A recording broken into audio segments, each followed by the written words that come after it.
In the annals of the unexplained, there are few cases as bizarre and unsettling as the tale of Woodrow Derenberger's encounter with what has become known as the Smiling Man. Was he an alien, a ghost, or something else entirely? This is the story of the strange and unsettling encounter with the enigmatic figure known as Indrid Cold. In 1966, on a back road in West Virginia, Woodrow Derenberger, a sewing machine salesman living in Mineral Wells, was driving back from a business trip to Marietta, Ohio, when he noticed strange lights in front of him. Thinking they might be police officers, he proceeded to pull over. To his surprise, the lights did not belong to a car, but to what appeared to him as an aircraft that looked like a kerosene lamp chimney. Out of the aircraft emerged a man that looked perfectly human, with a deep suntan and thick, dark brown hair. He appeared like any other man you would meet, but he wasn't normal and had a peculiarly large grin. The man approached Derenberger's car and spoke to him telepathically, asking him to roll down his window, where he introduced himself as Indrid Cold. Cold, sensing fear in Derenberger, asked him why he was frightened, as he claimed he wished him no harm and only wished him happiness.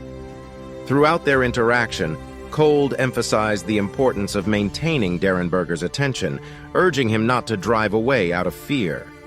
Although the encounter was incredibly strange, it remained mostly benign. Cold's intentions seemed sincere, even though he displayed a lack of knowledge about Earth. From what Derenberger could gather, Cold described himself as a searcher in pursuit of something, but he did not disclose further details. Cold then bid Derenberger goodnight, but not before disclosing to him that he would see him again. Cold re-entered the spaceship, where Derenberger caught a glimpse of another person in the craft's doorway. The spaceship then ascended, concluding this interaction. Derenberger reported the incident to the Parkersburg police, and it became the talk of the town. Derenberger was interviewed on live television, and representatives of the Wood County Airport, the Parkersburg Police, and a delegate from the Wright-Patterson Air Force Base asked him questions about the strange encounter. And he did not move his lips nor utter any sound whatsoever. He talked with you in telepathy then. That was right. That his lips did not move. He uttered no words at all. But you talked. I mean, he didn't. Yes, I talked. He told me twice that I could either talk or I could think, which either would be better or easier for me. The media frenzy surrounding the story eventually died down, but Cold's visitations to Derenberger did not. Derenberger claimed that he was visited often by the strange, grinning man over the next month. According to his daughter Taunia, Cold on occasions even came to their house.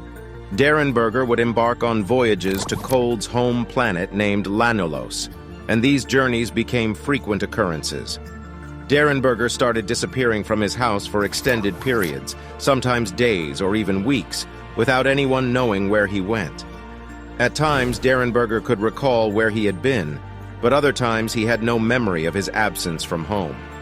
In Taunia's book titled Beyond Lanulos, Our 50 Years with Indrid Cold, she reveals that her father turned to alcohol in the years following his encounter and often appeared on the verge of a nervous breakdown.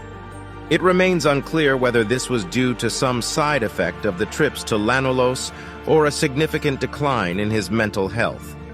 However, it is evident that the entity known as Cold had a profound impact on Woodrow and the Derenberger family.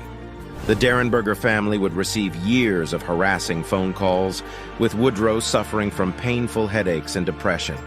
His wife divorced him, and he moved away from the area to escape his notoriety. He eventually moved back to the Mineral Wells area before his death in 1990 at the age of 74.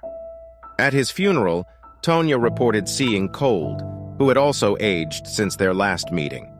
Derenberger rarely divulged any information about Cold or Lanulos, leaving it unknown whether they had a falling out or if Derenberger witnessed something in the alien world that profoundly changed him. Indrid Cold has since become a legend and the subject of many myths and tales. But did it really happen? No one knows for sure, but what is clear is that Derenberger gained nothing from coming forward. Was Cold an alien, a government experiment, or a figment of Derenberger's imagination. The truth may never be known, but the legend of Indrid Cold lives on, haunting the minds of those who dare to delve into the unknown.